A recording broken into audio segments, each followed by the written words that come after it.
Hello, everybody. My name is Ray. Welcome to the Evangelical Dark Web. Today, we're going to be talking about Michael O'Fallon's credibility and his poor track record of predicting the future. So that's what we're going to be talking about today.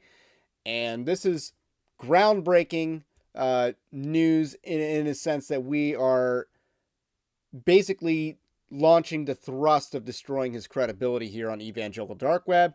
This has already been done on Twitter as of last night, or tonight, hours before I'm recording this, because I'm a late night owl. But I've already launched this, and it's been pretty interesting, the response so far. And the idea is that Michael O'Fallon is one of the biggest opponents of Christian nationalism. He has done so by lying about Christian nationalism, calling it an op, promising that we're all going to be on a no-fly list or whatever. The government's going to crack down on us. The government's going to use us to, institute various levels of tyranny on the rest of the people.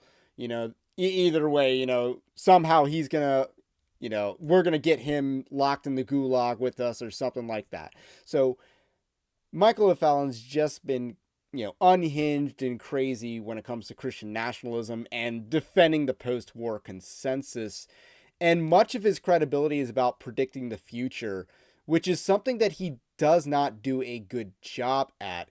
And that's what we're going to expose in this video. But first, I want to let you know, Evangelical Dark Web is a Christian news gathering and commentary ministry. You can support us over at evangelicaldarkweb.org/join our Patreon-like system, linked in the description below. But the least you can do is like this video, subscribe to the channel, to the podcast if you are new. And we also have a free newsletter, which is also linked in the description below. Christian news in your inbox each and every day. There are more articles than videos or podcasts that I do. So be sure to subscribe to that as well if you haven't already. And so with that said, I posted this thread on the Twitter sphere last night or earlier today, depending on your perspective. And it's about Michael O'Fallon's the staunchest opponent to Christian nationalism, and his reputation largely relies on him predicting the future accurately, but it really doesn't add up. He doesn't have an accurate track record of predicting the future, which is what I exposed in this thread. So the first thing that I want to talk about is his branch Covidianism. So this is something I've been wrong about for years. And one of the biggest divides in the Christian nationalism debate is between people who never bought the lie of COVID and people who did. And the Christian nationalists, the up-and-coming Christian nationalists, are people who did not go along with the narrative of COVID. That is basically the line of demarcation between those who are Christian nationalists and those who aren't. In many cases, you do not find many examples of people who oppose Christian nationalism and did not also initially support lockdowns, mask mandates, and other forms of lies and tyrannies. You don't see that a whole lot. People like Joel Webbon made a huge name for themselves because he took a biblical approach to the issue of branch Covidianism. And it cost him. It cost him something to do that. Now, he's obviously had a Job-like recovery for himself. More power to him. His channel's exploded, by the way. I think when I had him on for an interview, he had like 25,000 subs, and he's like tripled that. So good for him. His house is increasing. And you love to see that. So Michael O'Fallon, what I found out was that he was peddling the lies, the fear porn. He was peddling the masks. So there's a clip I played on Twitter, but that is abridged because if I post a longer clip on Twitter, it's not going to produce the audio, even if it allows me to upload it, because I'm not paying Elon Musk. So this is the full clip of Michael O'Fallon's words, not the abridged one I put on Twitter. In fact, the full clip is even worse. It's even worse. So here's the full clip. I remember the Chinese were still in the practice of wearing masks, And if they did not feel well, that's when they would wear them. Not just as a preventative measure for those if you are well, but those if you are not well. See, they knew how important the wearing of masks was in regards to stopping the transmission of the SARS virus. Now, I still came down with something, and then I was told to wear a mask until my symptoms dissipated. Now, let's fast forward 9 years. So he's referencing a previous, outbreak. I think he's referencing SARS-1. He can't be referencing SARS-1. He's got to be referencing something else because he said 9 years. But you saw that he's talked about a masking culture and he still caught something anyway. You got to love how he says that. And then here's what he says now. This video clip is from April 7th, 2020. So we are in the thick of things. We are in the thick of the fight that started 4 years ago. It was a month and a half ago that the Sovereign Nations team and I were heading to CPAC in Washington, D.C. Sovereign Nations has been a sponsor of CPAC since 2012. When we were preparing to go as a team, I told everybody on my team to wear masks because of what was coming and because of the fact that I knew at the time that the coronavirus was already in the United States. Just because we were starting to test didn't mean that it was not here. Now, I wore a mask. One of my other teammates wore a mask on the flight up. But others did not, and here's why. The Surgeon General of the United States and others speaking for him said that masks really didn't help to stop the transmission of COVID-19. And this was wrong. It was complete baloney, and I told my team to ignore this information. I mean, who was I to doubt the word of the Surgeon General of the United States? I explained that the only reason that they were told to not wear masks is because if they did tell people to wear masks, there wouldn't be enough masks to go around the entire nation. So, unfortunately, and I don't believe the President of the United States was let in on this, by the way, that team made up a convenient falsehood to cover up for the lack of supply. And sure enough, the virus spread and was present at CPAC. And no one was wearing a mask. Ooh. And now, in their revised wisdom, the Surgeon General and others are recommending that everyone wear masks. That happened just in the last 2 days. Why? Because masks are preventative in both distributing and catching the virus. This was a common sense move. It should have been said 2 months ago. So there you see it. That blows up Michael O'Fallon's credibility already. He lied there. He pushed the lie of the mask. So he pushed that lie. He pushed it hard. He pushed it on his own people. He bragged about it. And if you caught the episode of the title of that episode was Hindsight, and it had to do with his hindsight. So he's talking about. I remember the Chinese hindsight and were foresight. still in the practice. So he called that episode Hindsight and Foresight.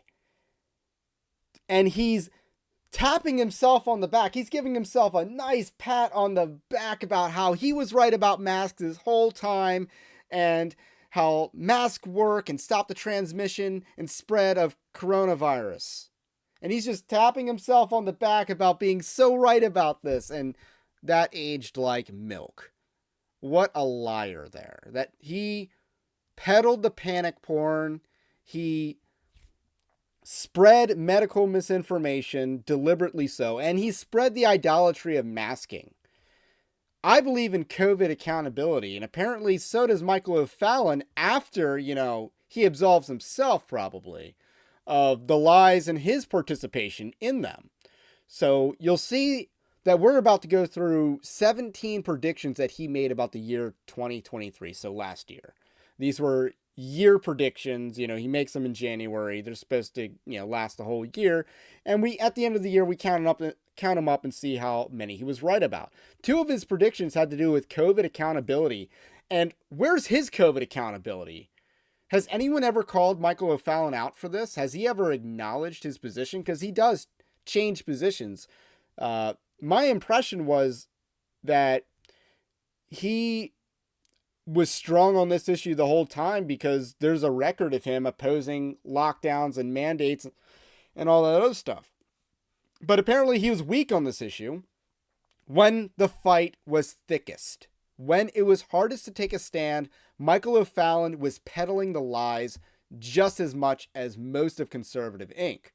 Most of the now anti-Christian nationalists, by the way, who 4 years ago were locking down their churches. So that's clip one. Going back to the thread, there's another thing said that in this clip about, and it's in reference to the CARES Act and the spending and stuff like that. I'm going to play the clip. And I just think it's another example of it was a bad prediction because what he's describing didn't happen. People were hurt, but not the people that he's talking about being hurt here. Lumped into the legislation for the next $2 trillion burned into thin air. And what will happen? The economy of the United States will eventually collapse. Liquidity will dry up. The legacy wealth of corporations and individuals of this nation will completely disintegrate. You will never have top-down economics. Trickle-down economics will never be possible again. So there you have it from Michael O'Fallon, his economic prediction, which was that legacy corporations, legacy wealth would be hurt hardest by the CARES Act inflation, which I opposed the CARES Act. Just full record, I opposed it then. I'm glad to hear that he seems to have opposed it. But who actually hurt from the inflation? Was it legacy wealth? No, it was the working class that hurt from the inflation the most. Legacy wealth got richer. The rich got richer during COVID. They were able to take advantage of the ability to buy stuff up with low interest rates because there's a period of time in COVID where interest rates were still really, really low. They were able to take advantage of that. I mean, I didn't have a whole lot of money, but I accurately predicted the lowest point of the stock market, which was about April 20th, I believe, 2020. I accurately predicted that, and I made a lot of money off of that. Unfortunately, I think one of the stocks I bought at the time was Disney, which I did sell, by the way. I sold Disney. But speaking of Disney, what corporation has really hurt the most? What legacy corporation has hurt the most since, April 19th, 2020? Disney, but it's not because of the inflation in the money printed via COVID. No, it was because of their own woke decisions and the loss that they took with Ron DeSantis and ruining Star Wars and ruining Marvel. And yeah, we could go on a rant about that. But the rich got richer in COVID. They were able to take advantage of the situation, take advantage of the free money opportunities that were available to them that they could take advantage of while the working class was struggling. So that I have a lot of issues with that prediction there, and I think the priorities are out of whack. And that's not what happened there either. There's another 2020 prediction where he had about the election in 2020, which I believe he got way wrong.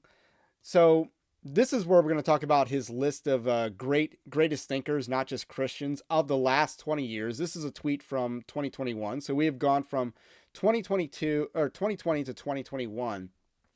And I just want to point out some names here because some of them are pretty good. Jordan Peterson, though, who's milk toast of milk toast. I don't think Jordan Peterson's all that bright, to be honest. I think it's a lot of midwittery and definite hypocrisy about, getting your life in order, and his life is completely not in order. It's just self-help marketed to men, and that's really what Jordan Peterson represents. And it's one of several reasons why the evangelical dark web is better than the intellectual dark web. You see James Lindsay's promoted on there in 2021. Weinstein, who I believe is the atheist guy. Peter Thiel, which I guess he's brighter. I believe Murray is Douglas Murray, who's the British dude who wants to neuter the American right wing and have us soften our rhetoric. Like, that guy's not that sharp. Elon Musk, I think, is more of a nice barometer for the normie. I do not think he's one of the greatest thinkers. I think he's one of the more greatest financial minds.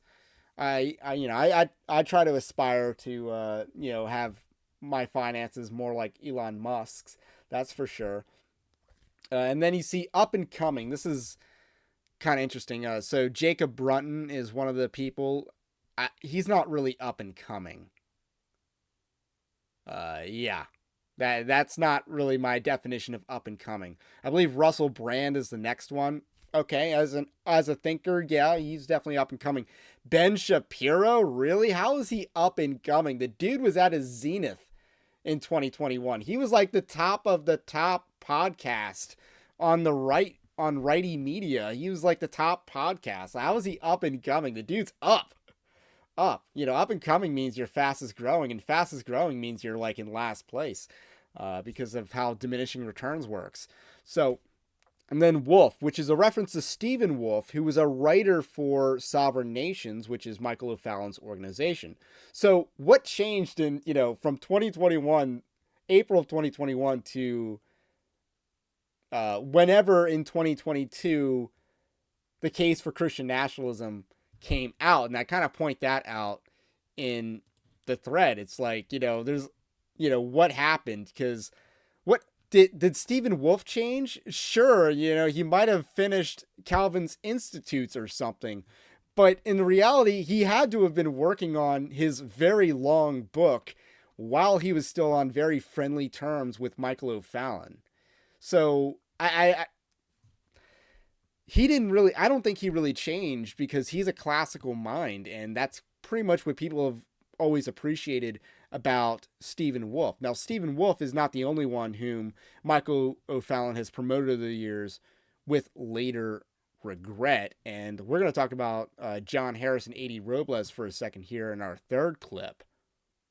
Let's face it, folks, even with all of our differences, even with our disagreements, J.D. Hall, Tom Littleton, Brennan House, Cody Leibold, Jacob Brunton, A.D. Robles, Bill Roach, John Harris, and several other discernment bloggers crossed that active and armed minefield. All of us losing limbs along the way. Some brothers facing church discipline and expulsion for their stands along the way. Losing millions of dollars of business along the way. Having our reputations destroyed along the way. And now, others. Now that the minefield has been cleared and has been made safe, others are on top of their white horses in full monarchical regalia, striding across the field to declare themselves courageous for crossing the minefield. I gotta say, there is some irony there, because if you look at the people who are acting courageous for crossing the minefield, Owen Strachan, number one example that comes to mind.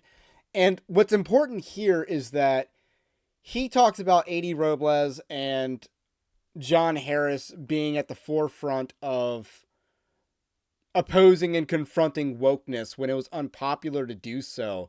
And he's about to accuse, people who reject liberalism of partaking in this woke apostasy scheme. That's going to be one of his 17 predictions. So that's what we're about to talk about next. So he has a bunch of predictions. So he made 17 predictions. And if you're a fan of numerology, you'll love this, because Michael O'Fallon made a series of 17 predictions for the year. 17 is the number of Gnosticism that he and James Lindsay are fond of talking about, by the way. James Lindsay doesn't know what Gnosticism is. I just want to be very upfront about that. He does not know what Gnosticism is. What he's really describing is closer to original sin when he describes Gnosticism. And I wouldn't be so, barbaric to call everything Gnosticism or say that the original sin was, in fact, Gnosticism. I just think that's, putting Gnosticism on a pedestal in a sense. But 17 is like their numerology for that, which is why I don't think that the number is a coincidence. I'm not saying that Michael O'Fallon's a Gnostic, but I'm just saying he, did that to be intentionally, there's intentional numerology there. So his first prediction was worldwide push for central bank digital currencies will incrementally evolve towards both national and global acceptance. So again, let's review how these were billed. And I'm going to grade these generously. I want to be clear that I'm going to grade these generously. So with 5 years of being able to accurately forecast the course of our nation and world, that's a bit of a joke, but I digress. I would like to present my forecast for 2023. This is a forecast for 2023. So in order for him to be right, this had to have been a discernible event in 2023. That is the standard of which I'm judging, and I will judge generously. So the worldwide push for central bank digital currencies will incrementally evolve towards both national and global acceptance. This did not come to pass in 2023 and does not look to in 2024 either. So central bank digital currency, is it a thing? Sure. But is it more like automatic self-driving cars where, yes, it's a thing, but it's much further off into the future than everyone was telling us? I think that's more accurate. So that did not happen in 2023. That didn't happen. Number 2, his second prediction, the big brothering of world governments and corporations. What about this is a real prediction? It's pretty lame, but I grant him a W here. I grant him 1. I grant him 1 point, even though it's vague, subjective, and banal. So he has 1 out. He's 1 for 1 out of 2 right here. Number 3, there will be another attempt at creating a reflexive health crisis. This did not happen in 2023. Number 4, the amount of fury from those who have been vaccinated will exponentially increase. This did not happen in 2023. We saw no political accountability for COVID in the 2022 primary results or election results in general, nor would this suddenly change in 2023. There is no political will for COVID accountability. And I supported Ron DeSantis. I want COVID accountability, actually. But at the end of the day, this didn't happen. I wish he was right about this. I really wish he was right about this, but he was wrong about this. Number 5 is just like number 4. The vaccination revelations will have a serious effect on the campaign of President Donald Trump. Again, this did not happen. I wanted this to happen. It did not happen. Ron DeSantis could not use COVID to dismantle Donald Trump. It just wouldn't happen. The boomers would not have it. So, number 6, there will be chaos and fracturing in the Republican Party. This is another vague and generic prediction. There were leadership struggles in 2023 for sure. The Speaker of the House was removed. There's a lot of division over Ronna McDaniel, who in 2024 would resign. But the party did not fracture in 2023. So I'm going to give him a half point. Now, in the gambling world, this number 6 is a 2-leg parlay in the gambling world, and you don't get the pot if you lose one of your 2 legs on a parlay. But I, in my generosity, am going to award him half a point for being right about half of the parlay. So he gets half a point here. So we're at 1.5 if you were counting.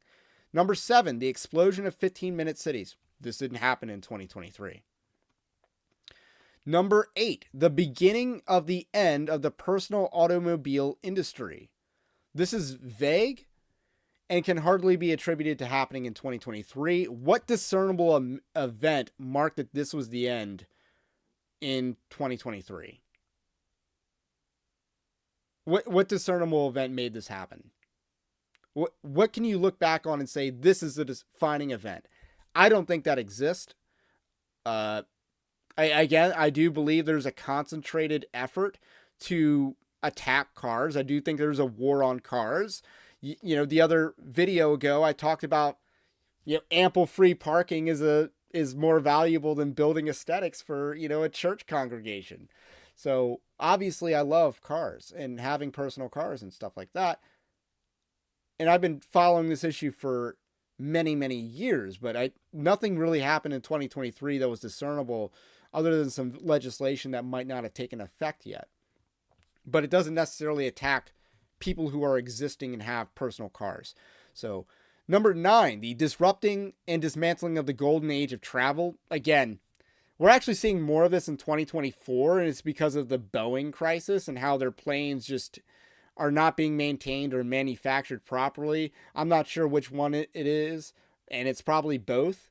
But Boeing is probably the only reason you could say that this happened in 2024. But this didn't really happen in 2023 either. People still traveled a lot in 2023. Number 10, China's dominance across the world will grow. What a lame prediction. This is banal, but I'll grant him, based on America's decline alone, that China's dominance increased. So, very lame prediction, Michael O'Fallon. He got 2.5, I believe. Number 11, the increased call for balkanization across Western nations. This happened in 2023, but did slow down towards the end. The higher interest rates are going to make this a little bit harder to make it a rallying cry to move to a red state, because you're going to get screwed on interest rates and stuff like that. So it's a lot harder because people just can't buy houses as much as they used to right now. So, but, Joel Webbin's book, I believe, came out in 2023 on this subject. So, I'm going to give him a point here. But again, what a lame prediction, because it kind of slowed down a little bit in 2023. Joel Webbin's book kind of capitalized on this ongoing debate and definitely made it peak, for sure. Number 12, and this one's the absolute gaslight. Conservative Reformed Evangelical Parachurch Ministries and organizations will blame liberalism for the current state of our nation and not their decade-long attempt to deconstruct Christianity for the Marxian substitute of social justice. Wow. This did not happen in 2023 at all. You saw the people that were, bad on the issue of COVID defend liberalism. You're seeing people like Michael O'Fallon defend liberalism, defend the post-World War consensus. They are defending this. The people that are on the Christian nationalist side, the conservative Reformed Evangelical Parachurch Ministries, first of all, weren't largely, a lot of these haven't been around for a decade. Like maybe you got Doug Wilson in Moscow, Idaho. But Right Response Ministries, we've talked about him earlier, hasn't been around for a decade. John Harris hasn't been operating for a decade. And he was one of the people that was with Michael O'Fallon back in the day. And then A.D. Robles, another name that was a friend back in the day. They're not part of an attempt to, an apostasy scheme of wokeness. And since when are the people who are woke opposing liberalism? They aren't blaming liberalism at all. They celebrate liberalism. They're defending liberalism.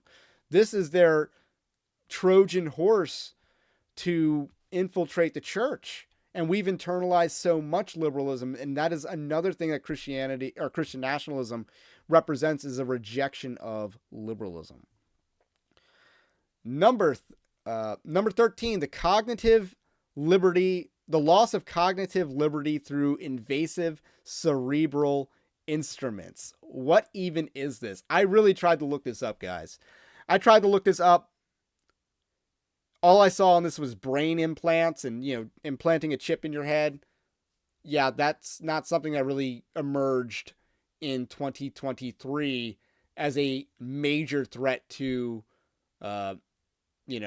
liberty. So this is another X. Wrong. Number 14, wars and rumors of war will continue in Ukraine and beyond. What an easy pick, guys. What an easy pick. It did happen. Boring. Banal. Number 15, the transition of Western economies from abundance to scarcity. This hasn't happened in 2023. People are still hurting from inflation, but we aren't seeing a scarcity crisis. We're seeing the cost of living is increasing and the money supply is increasing, but it's not like we have an economy of scarcity yet. Number 16, the rise of health equity. Again, what's discernible about this that happened in 2023? The idea that the medical industry is corrupt and woke. Oh, wow, you're telling me for the first time, to quote Donald Trump. What about this was discernible in 2023 and not in the years prior? I just think it's a vague prediction. There's nothing really there to say this was a flagship moment. No. Number 17, and just a side note, health equity, like this, the medical industry is one of the most corrupt in the United States. They've been, at the push in the forefront of, mutilating children here. So they've been all about wokeness for a long time. Number 17, artificial intelligence will make a very invasive leap into our lives. Now, this didn't happen in 2023, and artificial intelligence was a big deal in 2023. I am an AI enthusiast myself. I'm something of an AI enthusiast myself, and I can tell you I've interacted with the AI quite a bit. It is a glorified chatbot mixed with a search engine. It is a very sophisticated technology in a lot of cases, but let's be real. It's not really artificial intelligence. It does what it's programmed to do. And it's not really intelligent. It's just a program. It's an algorithm. Can it learn? Yes. Can it intake and, alter itself? Yes. But in 2023, we've seen the limits of AI. We've seen how much the big tech corporations really need to program AI to not notice patterns, to hate white people. We've seen this. This AI is not as intelligent as you think it is.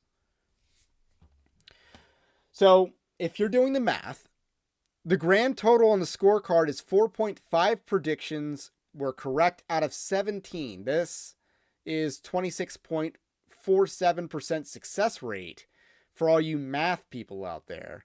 All of O'Fallon's accurate predictions for the year 2023 were continuations of ongoing trends rather than examples of unique foresight. So hindsight's and foresight. His foresight's nothing special. Like nothing in his prediction was anything to brag about. You bragged about wars and rumors of war. So stunning, so brave. And he had a response to this. So he has a full response coming. But in the meantime, this young, constantly dishonest young man must have had a bit too much to drink before posting this thread where he attempts to critique my predictions made at the end of 2022. He is truly the Kyle J. Howard equivalent of Christian nationalism. No problem responding to the steaming pile of assertions tomorrow, but a few others might beat me to it. Who else is going to respond to this thread on his side of the camp? His side of the camp, his army of minions is actually a lot smaller than you think. Like, he has the people like Cody Leibold, Bill Roach, Jacob Brunton, Janet Mefford to a degree, and she's pretty unhinged these days. But his camp isn't that large, isn't that influential either.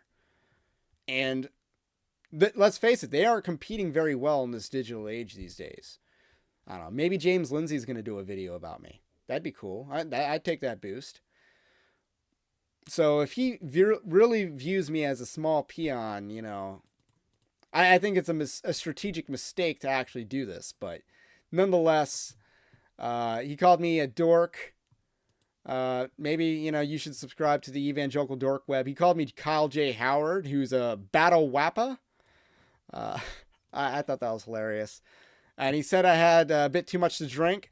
I must confess, I had one beer tonight while watching a basketball game. I drank it very slowly, so I didn't feel anything. But when I say one beer, keep in mind it was a local craft lager. Now, in boomer math, that's 2 beers, because a 5% beer is like 2 beers in the boomer world, because they're used to drinking light beer. That's my millennial talking, by the way. So 2 beers by Michael O'Fallon's generational logic there. Not too much. Again, I called him out for lying about COVID and lying about masks. And then 2 of his predictions were about COVID accountability. I just love the irony there. Then he called me a boy toy afterwards, which kind of sounds gay. But anyway, that is all I got to say about this for now. Wrecking Michael O'Fallon's credibility. Have a blessed day. We will catch you on the next one.